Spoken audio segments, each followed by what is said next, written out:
Le vote par Internet, dans le confort de chez soi, c'est oui ou c'est non? En 2022, avec la technologie qui évolue constamment, on pourrait plutôt se demander, le vote par Internet, c'est pour quand?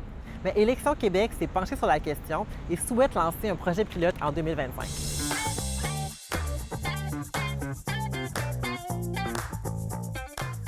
Bien, les premiers projets pilotes pourraient se réaliser, par exemple, lors des élections générales municipales de 2025. Une des recommandations, c'est de centraliser la responsabilité du vote par Internet pour permettre le développement d'une expertise, permettre aussi une application rigoureuse des critères techniques et juridiques qui auront été déterminés. Il découle de notre étude quand même ce constat-là que ce serait possible de le faire de façon sécuritaire, qu'il y a des techniques qui sont éprouvées sur le marché présentement qui nous permettraient de freiner, de limiter les risques. Bon, d'après Élections Québec, la population est assez divisée sur la question du vote par Internet.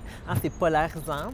On peut même parler d'une certaine méfiance envers l'utilisation du numérique par les instances gouvernementales. C'est parce qu'il y a aussi toute cette histoire de fuite de données, comme avec Desjardins. On a eu Cambridge Analytica avec Donald Trump. Donc, tout ce qui s'est passé, le vol de données, a fait en sorte qu'on a commencé à se poser des questions. Et je ne sais pas à quel point nous, au Canada, et encore plus précisément au Québec, on serait prêts à ça. Déjà qu'on avait beaucoup de questions sur le passeport vaccinal en tant que tel. L'implantation du vote par Internet, elle doit se baser aussi sur l'acceptabilité sociale d'une telle solution, autant par les élus que par la population elle-même. Parce que bien qu'il y ait des solutions éprouvées qui existent pour limiter les risques, le risque zéro, il n'existe pas.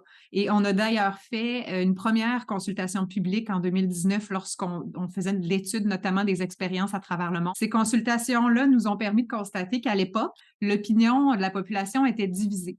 Donc, il y a tout de même une courte majorité des gens qui étaient pour l'introduction du vote par Internet, mais il y avait quand même un bon nombre d'opposants et c'est une question qui a semblé très polarisée, c'est-à-dire que les gens étaient très pour ou très contre. Le vote par Internet a été testé ailleurs au Canada et ailleurs dans le monde. Et contrairement à ce qu'on peut penser, ça n'a pas nécessairement stimulé le taux de participation. Ce qu'on voit, c'est plutôt un déplacement du vote, c'est-à-dire que des gens qui auraient voté en personne ont fait le choix de le faire par Internet. L'avantage, c'est vraiment de faciliter l'accès au vote. Il faut le voir comme étant un accès au vote plus facile pour les gens qui font déjà le choix de voter. Ça serait une expérience qui serait très individualiste, donc chacun pour soi, chez soi. Si on fait ça de chez soi, on n'est plus témoin de ça, on ne le voit plus. Alors, ça devient aussi plus facilement contestable si j'aime pas le résultat, de dire, bien, peut-être que les résultats, c'est faux, peut-être que ça a été truqué, parce que là, j'ai pas vu comment ça s'est passé.